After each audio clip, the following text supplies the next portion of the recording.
여러분, 살아오시면서 가장 속상하고 힘 빠질 때가 언제였습니까? 아마 사람에게 속았을 때가 아닐까 싶습니다. 이번 한 번만 도와주면 꼭 갚겠다. 다시는 안 그러겠다. 이번이 정말 마지막이다. 그렇게 막 이야기를 하면 간절한 그 말에 한 번 더 믿어줬는데 상황이 좀 나아지고 나니 언제 그랬냐는 듯이 또 태도를 바꾸는 그런 사람의 모습을 볼 때 마음이 참 허탈해집니다. 같은 일이 몇 번씩 반복되고 나면 이런 생각이 듭니다. 이제 다시는 이 사람 안 본다. 그렇지 않습니까? 세상을 살면서 우리가 세상 사람들을 대할 때 그런 마음들을 느낄 때가 종종 있습니다. 그런데 오늘 본문에 나오는 애굽왕 바로가 딱 그런 사람입니다. 파리 재앙이 그 땅에 임해서 온 나라가 지금 아주 큰 고통을 겪고 있습니다. 그래서 모세를 불러서 간절하게 매달립니다. 그런데 타협안을 내놓고 있습니다. 하나님께 제사 드려라. 이 땅에서 드려라. 내가 너희를 보내주겠다. 그런데 멀리는 가지 마라. 이게 바로가 하는 말들입니다. 여러분, 세상이 늘 우리에게 이렇게 말합니다. 적당히 믿어도 된다. 너무 그렇게 애쓸 것 없다. 그런데 우리가 그 요구를 들으면 바로처럼 또다시 말을 바꿉니다. 그래서 더 못하게 만들어가는 거죠. 오늘 본문 32절을 보면 재앙이 멈추자마자 바로가 다시 마음을 완강하게 해서 백성을 보내지 않았다. 그렇게 말씀하고 있습니다. 다시 또 속인 겁니다. 여러분, 이쯤 되면 모세도 포기할 법한데 하나님, 저 사람은 안 됩니다. 결코 안 되는 사람입니다. 기도해도 소용없습니다. 화를 내면서 돌아설 수도 있을 만한 상황인데, 근데 모세는 놀라운 모습을 보여줍니다. 바로가 또 속일 줄 알면서도 그가 다시 바로를 떠나 나와서 그를 위해 기도했습니다. 여러분, 이러한 본문이 오늘 우리에게 주시는 하나님의 말씀입니다.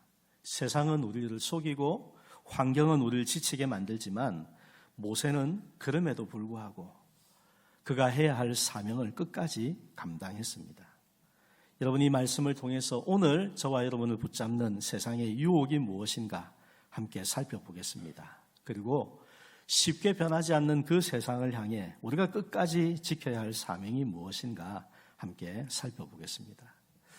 오늘 그럼에도 사명을 다하자. 첫 번째 생각할 것은 세상의 유혹을 거절해야 한다는 겁니다. 한번 읽어봅시다. 세상의 유혹을 거절하자. 25절입니다. 바로가 모세와 아론을 불러 이르되 너희는 가서 이 땅에서 너희 하나님께 제사를 드리라. 바로가 이 땅에서, 애굽 땅에서 제사를 드려라. 그렇게 모세와 아론에게 제안합니다. 이런 말을 하는 것은 원래는 제사 드리는 것도 허락하지 않았었는데 왜 이런 말을 했을까요? 파리 재앙 때문에 너무 고통스러운 겁니다. 여러분, 파리가 아직까지는 잘 안 보이죠? 간간히 보이나요? 여러분, 집안에 파리가 들어왔을 때 되게 좀 성가시고 불편함을 느끼는 게 보통 몇 마리 때문에 그렇습니까? 한 마리, 그렇지 않습니까? 좀 많아도 한 서너 마리, 그 정도만 있어도 되게 성가시죠. 되게 좀 찝찝하고 불편하고 그렇지 않습니까? 그래서 그 파리를 잡든지 쫓아내든지 막 이렇게 하게 되는 겁니다. 그런데 하나님이 애굽 땅에 내리신 이 파리 재앙은 그 정도가 아닙니다. 수많은 떼가, 제가 예전에 그 해외에서 이제 같이 이렇게 성도들과 고기를 먹을 때가 있었는데 야외에서 고기를 굽는다고 꺼내놓으니까 파리가 얼마나 달라드는지 제가 세상에 그런 파리떼를 처음 봤습니다. 그런 고기를 구워서 먹었습니다. 근데 여러분, 그 정도 파리떼도 비교가 안 될 만큼, 그런데 그 파리가 수백 마리, 수천 마리가 여러분의 집안에 있다 생각해 보십시오. 견딜 수 있겠습니까? 그런데 애굽 온 땅에 모든 애굽 백성의 집에 그렇게 파리떼가 뜨글뜨글한 겁니다. 못 견디는 거죠. 그래서 지금 바로가 하는 말이 제사 드려라. 근데 어떻게 합니까? 이 땅에서 제사를 드려라. 너희가 제사를 드릴 때 애굽 땅에 계속 있어야 된다. 여기를 떠나면 안 된다. 그렇게 지금 이야기하고 있는 겁니다. 이것은 우리에게 생각해 보면 세상과 그냥 섞여서 살아가자, 이런 유혹입니다. 뭐 굳이 너희가 티내며 살 거 있냐? 그냥 우리하고 같이 살자, 우리처럼 살자, 이런 말입니다. 26절에 모세가 이렇게 말합니다. 모세가 이르되 그리함은 부당하니이다. 우리가 우리 하나님 여호와께 제사를 드리는 것은 애굽 사람이 싫어하는 바인즉 우리가 만일 애굽 사람의 목전에서 제사를 드리면 그들이 그것을 미워하여 우리를 돌로 치지 아니하리이까. 이스라엘 백성이 하나님께 제사를 드리는 것은 어떤 방식입니까? 동물을 잡아 죽여서 그 피를 흘려서 하나님께 드리는 희생제사입니다. 희생제사. 근데 여러분, 애굽 사람들이 어떤 사람들이냐면 온갖 것들을 다 신으로 삼아서 섬기는 사람들이었습니다.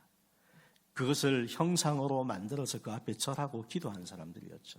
그런데 그들이 섬기는 우상 가운데 양도 있었고 소도 있었습니다. 이스라엘 백성들이 보통 무엇을 잡습니까? 양을 잡고 소를 잡아서 하나님 앞에 희생제사를 드립니다.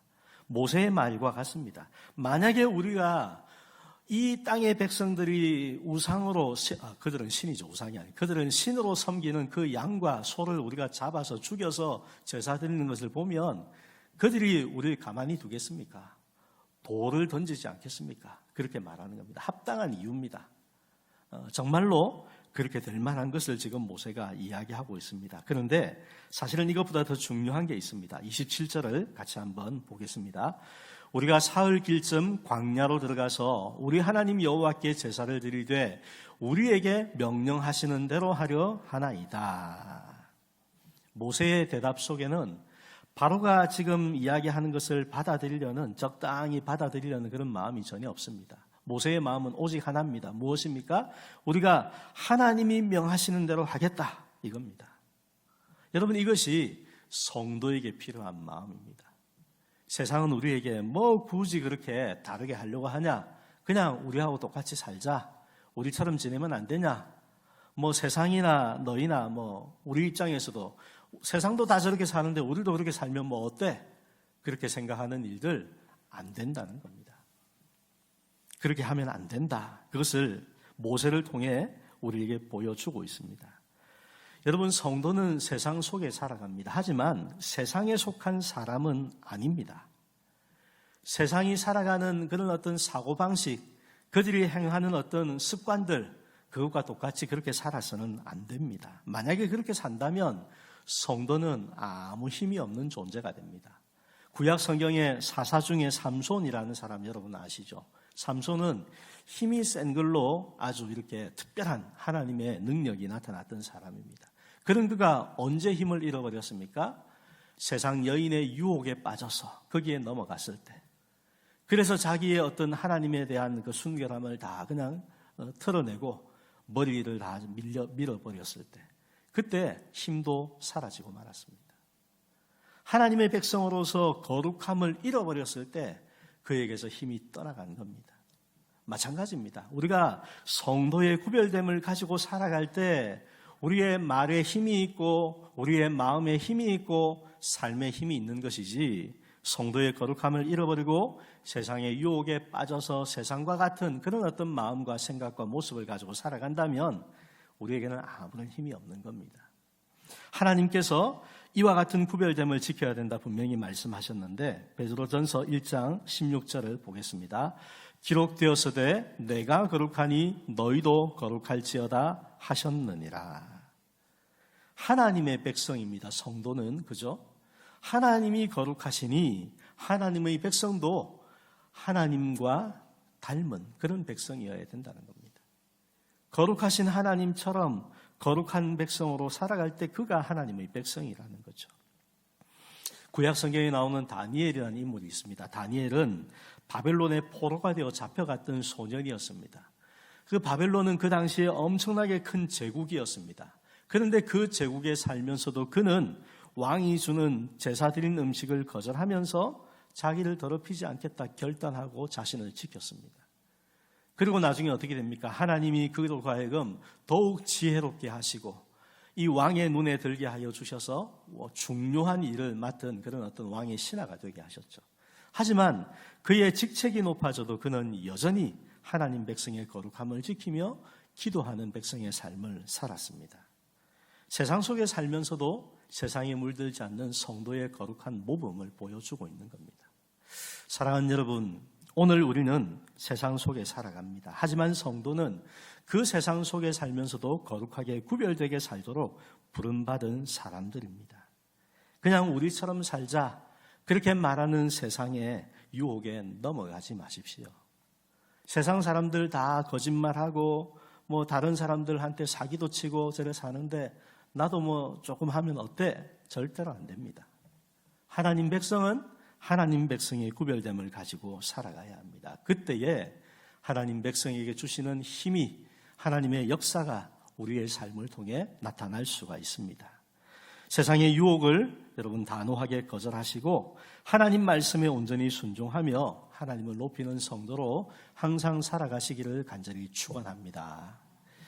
두 번째로 악한 꾀를 경계하고 분별해야 합니다. 한번 읽어봅시다. 악한 꾀를 경계하고 분별하자. 28절입니다. 바로가 이르되 내가 너희를 보내리니 너희가 너희의 하나님 여호와께 광야에서 제사를 드릴 것이나 너무 멀리 가지는 말라. 그런즉 너희는 나를 위하여 간구하라. 자, 모세가 합당한 이유를 제시했죠. 우리가 이렇게 제사를 드리면 애굽 사람들이 그것을 아주 싫어하고 우리를 돌로 칠 수도 있습니다. 분명히 이유가 될 만한 말입니다. 그래서 바로가 한 발 더 물러나는 모습을 보입니다. 내가 너희를 보내주겠다는 거죠. 애굽 땅을 벗어나게 보내주겠다. 하지만 너무 멀리 가지는 말아라. 파리재앙이라는 이 당장의 고통을 어떻게든 좀 피해야 되겠는데 그러려면 뭔가를 들어줘야 되겠고 그냥 이 정도로 타협하자 그렇게 말하고 있는 겁니다. 여러분 이것은 성도에게 있어서 뜨겁지도 않고 차갑지도 않고 그냥 미지근한 신앙으로 살아가게 만들려고 하는 사탄의 악한 꾀입니다. 세상 사람들이 이와 같은 우리에게 어떤 타협하자 이런 말들을 잘합니다. 꼭 그렇게까지 안 해도 되지 않냐. 이 정도에서 그냥 서로 맞추자. 그게 세상의 말이고 사탄이 우리에게 주는 그런 악한 꾀입니다. 적당히 믿어야지 너무 깊이 빠지면 피곤하다. 이런 말이 성도의 열정을 식어버리게 만듭니다. 그런데 여러분 적당한 신앙은 사실은 가장 위험한 신앙입니다. 적당한 신앙은 하나님이 인정하시는 신앙이 아닌 것을 알아야 됩니다. 이 정도 발걸 치고 있으니 이것도 신앙이지 아닙니다. 적당한 신앙은 하나님이 보실 때 신앙이 아닌 겁니다. 여러분 물을 끓이는 그 솥, 서서히 물을 데우는 그 솥, 물 속에 담겨있는 개구리를 한번 생각해 보십시오. 뜨거운 물 같으면 그냥 탁 튀어 나오겠지만 서서히 이 불을 이렇게 해서 물을 데워간다면 이미 그 물 속에 있던 개구리는 물이 끓어가는 것을 못 느끼는 겁니다. 그러나 어떻게 됩니까? 그 속에서 그냥 익어서 죽어가는 거죠. 마찬가지입니다. 신앙생활에 있어서 하나님 주신 사명에 깊이 빠지지 말고 그냥 대충 겉모습만 유지하며 살아가라. 그런 세상의 속삭임에 타협해버린다면 우리의 신앙은 신앙이 아닌 게 되는 겁니다. 여러분 잘 분별할 수 있어야 됩니다. 세상이 믿지 않는 우리 가족이나 또 우리 곁에 있는 이웃들이 그러한 어떤 타협안을 자꾸만 우리에게 던집니다. 그들의 모습을 보면서 우리 스스로가 마음에서 어떤 그런 생각들을 이렇게 가지기도 합니다. 그런데 사람의 말들로 그렇게 되든 우리가 보는 것으로 되든 내 마음속에 일어나는 생각으로 되든 그 모든 것들을 잘 분별해야 됩니다. 그래야 우리가 성도의 거룩함을 지키며 살아갈 수가 있는 겁니다. 그런데 여러분 분별력이 우리 자신의 것만으로 되지 않는다는 것을 인정할 수 있어야 됩니다. 하나님께서 우리와 하여금 분별할 수 있는 지혜를 주시는 분입니다. 그러므로 하나님 앞에 지혜를 구하셔야 됩니다.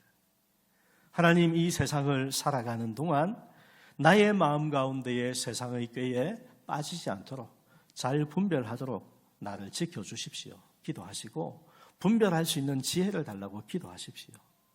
하나님의 말씀을 통해서 그와 같은 분별력을 여러분 가지셔야 됩니다. 그럴 때 우리가 밝히 보는 자가 될 수 있습니다. 안 보이면 알 수가 없잖아요. 하지만 분명하게 보면서도 잘못된 곳으로 끌려 들어가는 일은 없을 것 아닙니까? 그러니까 분별하는 것이 중요한 겁니다. 이것이 어떤 것인지, 선한 것인지, 악한 것인지, 하나님의 말씀인지, 말씀과 다른 세상의 이야기인지 분별해내야 됩니다. 그리고는 단호하게 끊어내야 하는 겁니다. 여러분, 세상의 악한 꾀를 잘 분별하는 지혜를 얻으시고 또 그와 같은 마음들, 생각들, 세상의 악한 꾀를 잘 끊어내는 성도가 되시기를 바랍니다. 하나님은 우리에게 적당히를 요구하지 않으십니다. 하나님이 우리에게 바라시는 것은 마음을 다하고 성품을 다하고 힘을 다해서 하나님을 사랑하는 겁니다.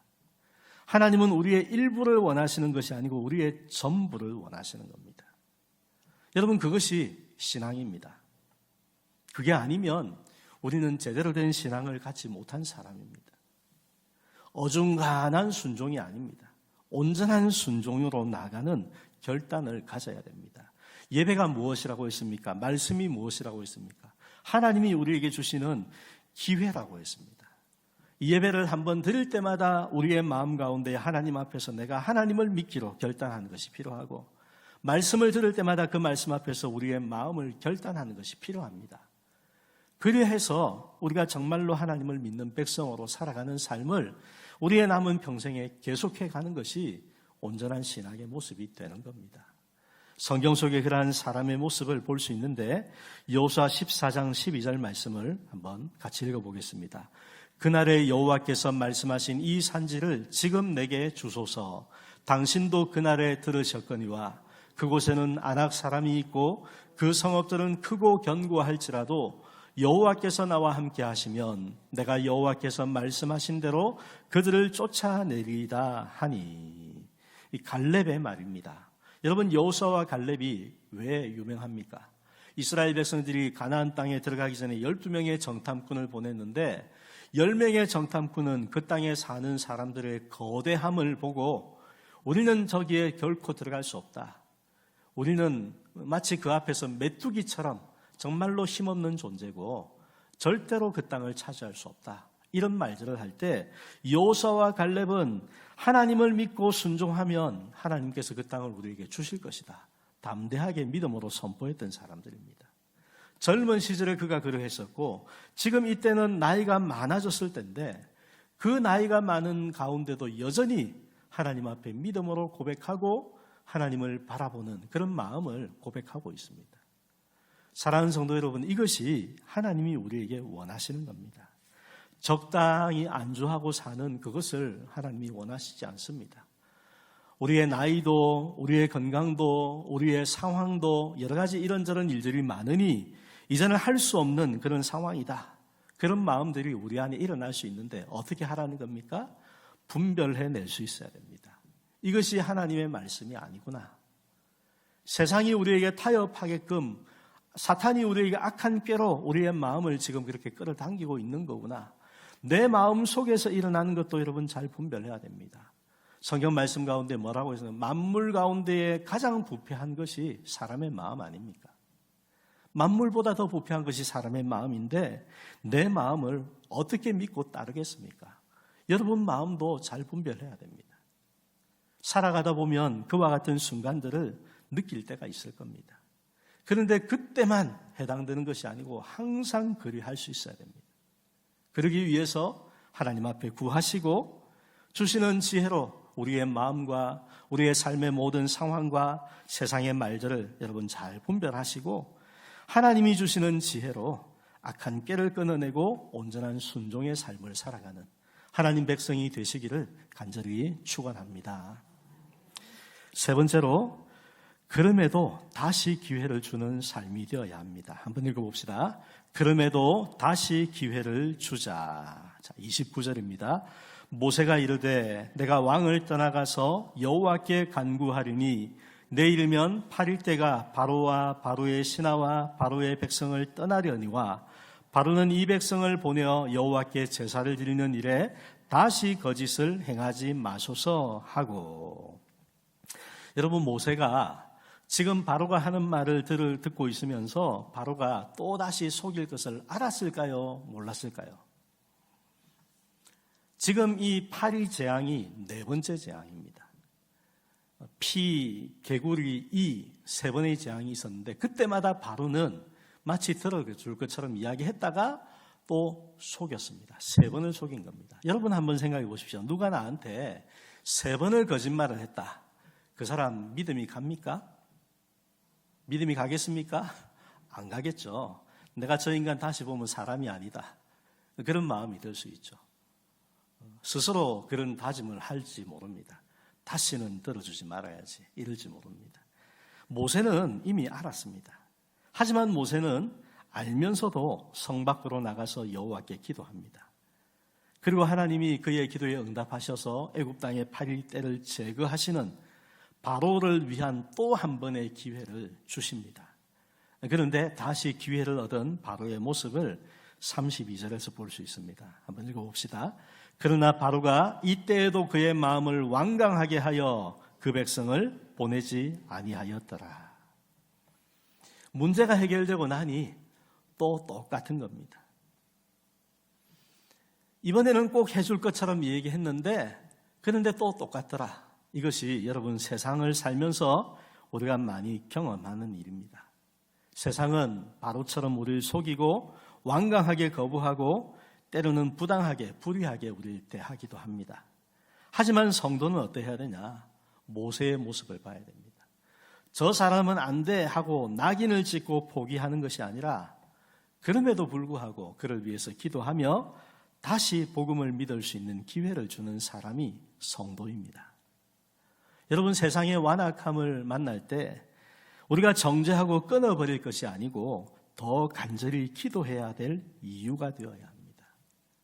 쉽지 않은 세상이기 때문에 더 많이 기도해야 되겠구나. 더 많이 사랑해야 되겠구나. 더 많이 관심을 가져줘야 되겠구나. 이것이 하나님께서 우리에게 주시는 그럼에도 사명을 다하는 성도의 마음이라는 겁니다. 왜냐하면 그들은 알지 못하고 멸망을 향해 걸어가고 있기 때문입니다. 알고서도 그리 간다면은 사실은 못 말릴 수 있죠. 스스로 그리 가겠다는데, 죽어도 나는 그리 가겠다는데 우리가 끌어당긴다고 해서 안 되는 문제일 수 있습니다. 하지만 알지 못해서 멸망을 향해 가고 있는 그 영혼들에게 하나님의 자비가 임할 수 있도록 우리가 그들을 위해서 축복과 구원의 통로가 되어주는 것이 필요한 겁니다. 그들이 언젠가는 깨달을 수 있도록, 언젠가는 정말로 생명이 오직 하나님께 있다는 것을 알고 믿음의 마음의 문을 열 수 있도록, 이것이 우리의 사명이라는 것을 여러분 잊지 마시기를 바랍니다. 그런 사람의 모습을 성경에서 볼 수 있습니다. 사도행전 7장 59절 60절입니다. 그들이 돌로 스데반을 치니 스데반이 부러지져 이르되 주 예수여 내 영혼을 받으시옵소서 하고 무릎을 꿇고 크게 불러 이르되 주여 이 죄를 그들에게 돌리지 마옵소서, 이 말을 하고 자니라. 스데반은 초대교회 7집사 중에 한 사람입니다. 그런데 이 스데반 집사님이 이 거리에서 사람들하고 어떻게 논쟁이 붙었는데 다른 것이 아니고 복음에 관한 논쟁이었습니다. 그래서 그는 그곳에서도 성실하게 복음을 전했습니다. 그런데 이 복음을 듣던 유대인들이 참지 못하고 돌을 들어서 스데반 집사님을 죽이려고 하는 겁니다.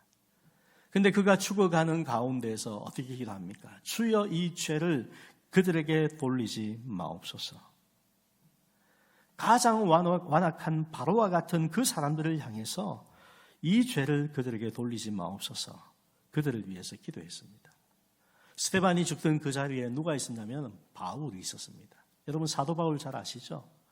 예수님을 믿기 전에 바울이 그 자리에 있었고 그때 바울도 스데반이 죽어 마땅하다 이렇게 생각하고 있었습니다.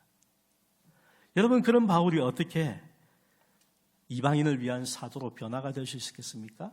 그를 위해서 이렇게 기도하는 스데반의 기도가 있었기 때문입니다. 오늘 우리가 완악한 세상을 향해서 포기해버린다면 그에게는 기회가 없어질 수 있습니다. 하지만 포기하지 않고 기도하는 스데반 집사님과 같은 이런 사람을 통해서 바울과 같은 위대한 사도가 되는 열매가 맺힐 수 있었다는 것을 여러분 기억하시기를 바랍니다. 스데반을 통해서 회심하고 그리고 또 이렇게 하나님 앞에 헌신하게 된 바울, 그가 어떤 말을 하는가 한번 보겠습니다. 로마서 9장 3절입니다. 나의 형제 곧 고륙의 친척을 위하여 내 자신이 저주를 받아 그리스도에게서 끊어질지라도 원하는 바로라. 훗날에 예수님을 믿고 사도가 된 바울이 복음을 전할 때 자기를 핍박하는 유대인들, 따라다니면서 그를 괴롭히는 유대인들이 있었습니다. 그런데 그들을 향한 그의 마음은 이렇습니다. 내가 그리스도에게 끊어질지라도 내 형제가 구원받는다면 나는 얼마든지 그렇게 하겠다. 나를 핍박하고 괴롭히는 저 유대인들이 구원을 받는다면 내가 저주를 받아도 좋다. 이런 고백을 했습니다. 자기를 괴롭히는 그들을 향해서 그는 여전히 긍휼히 여기는 마음을 가지고 있는 거죠. 여러분, 바울이 어떻게 이런 마음을 가지게 됩니까? 생각해보면 앞서 스데반이라는 사람이 있었기 때문일 수 있습니다. 여러분이 전도해서 교회에 나오는 분들이 어떤 모습이 되겠습니까? 나와 같은 모습이 될 가능성이 아주 많습니다. 스데반 집사님처럼 죽어가면서도 악한 영혼들을 위해서 기도하는 그 모습이 바울에게도 그대로 임하는 것처럼 오늘 우리가 어떠한 거룩하게 구별된 성도의 삶을 살면서 포기하지 않고 불의한 세상을 위해서 기도하고 그들에게 구원의 기회를 주기 위해서 긍휼의 마음을 품고 살아가는 사람이 될 때 내가 전도해서 교회에 나오는 그 사람도 나와 같은 마음을 가지는 사람이 될 가능성이 아주 많다는 겁니다. 여러분, 이것이 하나님이 원하시는 일 아니겠습니까? 우리가 이런 믿음의 사람이 되기를 원하시고 나를 통해서 또한 이런 믿음의 사람들이 생겨나는 것, 그것이 하나님이 바라보시는 겁니다. 세상의 유혹을 거절해야 합니다. 악한 꾀를 분별하고 끊어내야 합니다. 하지만 그와 같은 알지 못하는 영혼들이 회개하기를 기대하며 다시 기회를 줄 수 있는 긍휼의 마음이 있어야 됩니다. 이러한 마음을 품는 성도가 되시기를 간절히 축원합니다. 말씀을 정리합니다. 여러분, 우리를 힘들게 하고 마음을 아프게 하는 자녀가 있고 또 이웃이 있습니까? 바로처럼 계속해서 약속하고 또 거짓으로 약속을 어기는 그런 세상을 보면서 여러분 마음이 다치지는 않았습니까? 오늘 모세를 기억하시기를 바랍니다. 그는 바로가 또 속일 것을 알면서도 다시 하나님 앞에 엎드렸습니다. 이것이 사명자의 마음입니다. 우리는 하나님 앞에 거룩하게 구별된 성도로 또 사명을 감당해야 될 사명자로 부름받은 사람들입니다. 우리가 끝까지 기회를 주고 기도할 때 그 마음을 하나님께서 녹여주실 것입니다.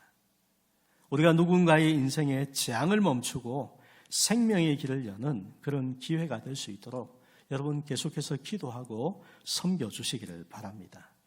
끝까지 사랑하고 끝까지 기회를 주는 진짜 성도로 하나님께서 사용하시는 귀한 사명자로 살아가는 저와 여러분이 되시기를 주님의 이름으로 간절히 축복합니다.